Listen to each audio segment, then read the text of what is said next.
Hello everyone, today we're going to talk about the cognitive domain of attention. Our team members are Ivana Cermeño, María José Flores, Leire Trejo, Jos Cruz, Jimena Martinez, and myself, Natalia Vela. Attention is a cognitive process that allows the brain to focus on specific information while ignoring other information from the environment. This allows us to select relevant information, to organize cognitive resources efficiently, and to respond appropriately to environmental demands. The description of attention is that it is a fundamental mental function that enables people to focus their mental resources on particular tasks, objects, or thoughts. It plays a crucial role in perception, learning, memory, and problem solving. Through attention, individuals can prioritize information that is most relevant to their goals, filter distractions, and maintain concentration over time. Attention can be voluntary or involuntary. Voluntary as internal focus, such as studying for an exam, and involuntary as an automatic capture by certain noise or movement. Okay, so attention is a cognitive function that allows the brain to prioritize and manage incoming information so that the most relevant stimuli are selected for further processing, while less relevant or distracting information is filtered out. Because the brain cannot process all sensory inputs at once, attention acts as a control system that allocates limited neural resources to the signals that matter most in the moment. This function supports adaptive behavior, enabling organisms to respond effectively to changes in the environment, maintaining focus on goals and avoiding distractions. According to the framework described by Cutson in 2007, attention depends on several interacting mechanisms that work together to accomplish the following. The first one is working memory. This is the memory that holds current information in the mind so it can be used as a guide for what needs to be attended. The second one is top-down sensitivity control. This refers to allowing higher cognitive processes like goals, expectations, plans to influence what stimuli are made more or less important. The third one would be competitive selection. This determines which of many possible input gains access to limited processing and behavioral resources. The fourth one being automatic bottom-up filtering, which means quickly highlighting novel stimuli based on their sensory properties.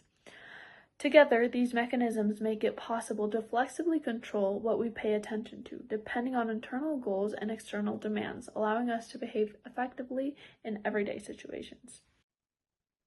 Now we're going to talk about the most common pathologies that can create a deficit in attention. There can be a lot of them, but I'm going to talk about 4 of them. First, we have ADHD, attention deficit and hyperactivity disorder. ADHD is a neurodevelopmental pathology. It's not a lack of attention, but it can be really hard for people with ADHD to regulate the attention. It takes even more energy to them to direct their attention to things they have to do. Then we have major depression. In major depression, the attention is hijacked by internal distress.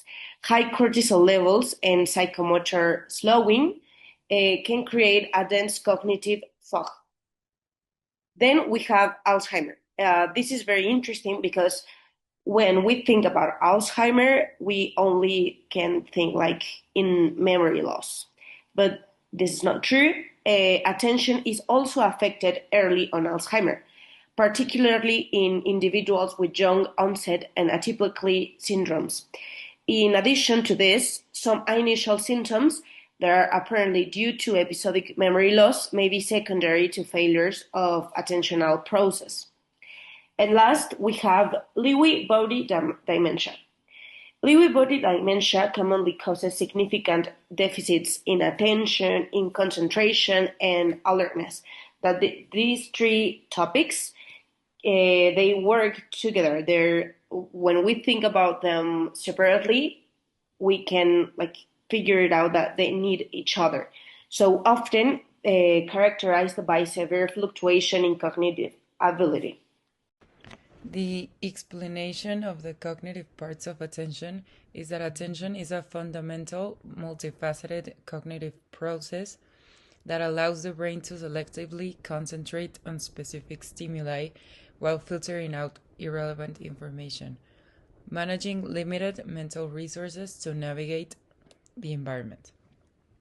It is not a single monolithic function, but rather a collection of sub-processes and systems that work together to manage information.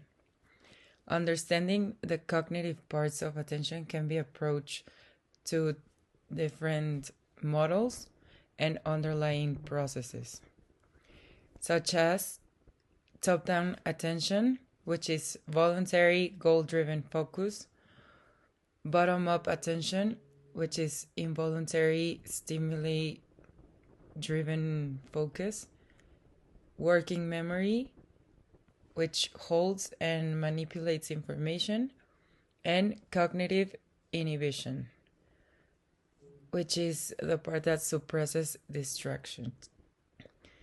There are several brain structures involved in attention. One of them is the prefrontal cortex, involved in executive functions and goal-driven focus. The parietal lobes, they manage spatial attention. The thalamus and the brainstem regulate alertness and filter sensory input. I will explain how attention is evaluated. To analyze performance, we mainly look at accuracy, reaction time, and how consistent the person is while doing a task. First, sustained attention is evaluated with tests like the Continuous Performance Test or CPT. In this test, the person has to respond only to certain stimuli for a long period of time, which help us see if they can stay focused. Another test is the D2 test, where the person marks specific symbols among many distractors, measuring focus and speed. Next, selective attention is evaluated with the stroke test. In this task, the person says the color of the ink and ignores the word written, which shows how well they can ignore distractors. Another test is the faces test, where the person identifies certain faces or images among similar ones. When the task requires doing more than one thing at the same time, divided attention is evaluated using the trail making test, part B. In this test, the person connects numbers and letters in order as fast as possible. Finally, performance is analyzed by looking at the number of correct answers, mistakes, and reaction time, which help us understand the person's level of attention.